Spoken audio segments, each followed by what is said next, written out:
So-called health experts are apparently now suggesting that we give kids these so-called skinny jabs to help them lose weight and to combat childhood obesity. Give kids as young as 6 weight loss jabs like Ozempic, experts urge, as trial proves successful in children. Now, the first thing I say is that just because something works as a solution to some issue, it doesn't necessarily mean that's something that should be carried forward into best practice. I'm pretty sure that amputating your leg would put paid to any risk of foot fungus. However, it's not a solution I'd necessarily recommend. Weight loss jabs could be prescribed to children as young as 6 after trials found they slashed obesity and other health problems. Those who took liraglutide for just over a year reduced their BMI by more than 7% and had lower blood pressure and blood sugar levels. Now, I am speaking here as a fully grown man who is overweight. I think I'm probably borderline obese. And you know why I'm overweight and borderline obese? It's because I don't get enough exercise. It's also because I'm quite partial to a few pints of lager. And when I've had a few pints of lager, I'm not quite so partial to cooking healthy meals.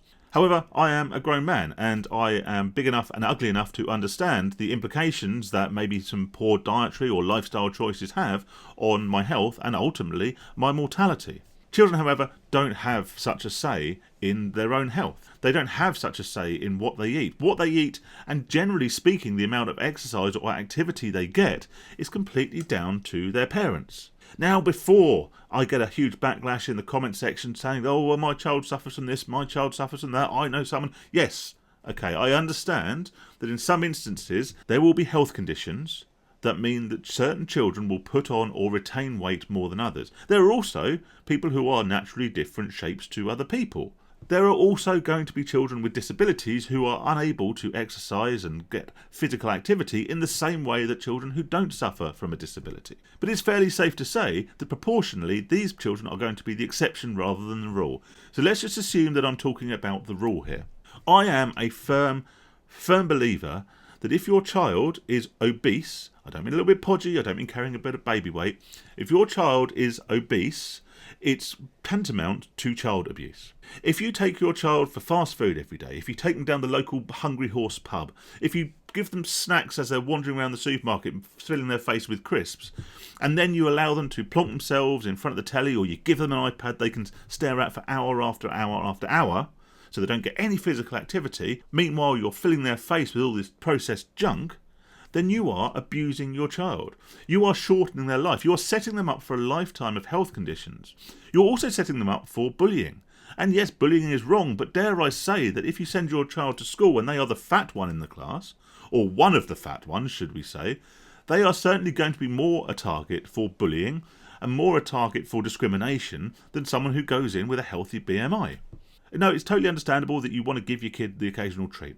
It's totally understandable that a trip to Mackie D's every now and then as a treat is fantastic. I loved it as a kid. It's totally understandable that a family meal out may involve your child not making the most healthy menu choice option when it comes to ordering their meal. So be it. Doesn't matter. And there are no issues with kids playing computer games. There are no issues with kids using iPads in a limited capacity for educational things and for things that they enjoy. I loved computer games as a kid, but it was balanced out by my parents ensuring that I went outside and I played. Sorry to interrupt the video, just wanted to say a quick thank you to everyone who supports the channel. If you haven't done so already, then I do ask that you kindly click the subscribe button down below. 97% of people who watch these videos aren't currently subscribed, which is crazy, right? It's totally free. You can change your mind and there won't be any hard feelings if you choose to unsubscribe at a later date. If you do find these videos useful and you want to help me out, you can buy me a beer by clicking the link in the description below, and that also would be very much appreciated, particularly in this hot weather.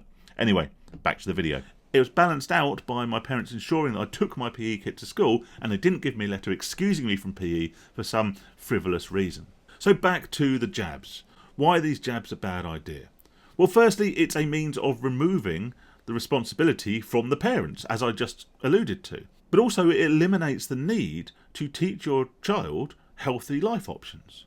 Yes, a jab in the short term may help reduce weight and it may bring down sugar levels in the blood, it might bring down cholesterol, it might reduce blood pressure, but that would either lead to one of two things. It'll either lead to a child who has no knowledge of exercise, no knowledge of nutrition and what they should be eating and how they should be treating their body, or, and this is, dare I say, what I believe the experts are hoping for, it will lead to a generation of children, or at least part of a generation of children who become reliant upon medication to moderate their weight and to moderate other health factors. Bear in mind, of course, that pharmaceutical companies are businesses, and they are big, big businesses.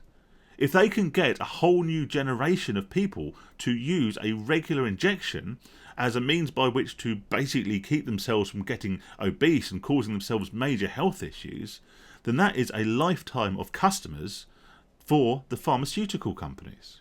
So the best course of action is not to inject young children with Ozempic or anything similar. Instead, the best action is to teach your children about nutrition. You ultimately control what they eat. Once they go to secondary school and they've got their own money and they can nip out at lunchtime and buy chips or whatever, that's out of your control. However, in the early years, it is up to you to ensure they eat correctly. It is up to you to ensure they learn about what is good food and what is bad food. And then if they get into their 40s and they're going bald and they're getting a bit overweight, then that's up to them. But when they're a child, it is your responsibility to ensure that they are healthy, that they maintain a moderate weight. And like I say, I appreciate that in some situations kids will be bigger than others. There will be medical issues, there will be disability issues, I get that. But what I'm talking about is tantamount to child abuse, where parents take no interest in their child's weight, no interest in their child's health, and are happy to appease them by shoving processed junk food into their mouths at all hours of the day, and then plonking them in front of the telly or chucking them an iPad to keep them quiet, ensuring they live a sedentary lifestyle and they're not even burning off this junk food that they're consuming regularly. That is child abuse, and although I'm probably going to get some hatred for it in the comments, because every time you criticise any form of parenting, you will get criticism for it because people think you're attacking them. Alright, but if your child is obese and you're constantly feeding them junk food and you're constantly sticking a screen in their face and so they don't have to go outside and have any activity, then yes, you are to blame. And there'll be excuses, I'm sure, about them selling off the playing fields, or all kids can't go out nowadays because there's a predator on every corner. Stay safe and stay sane, everyone.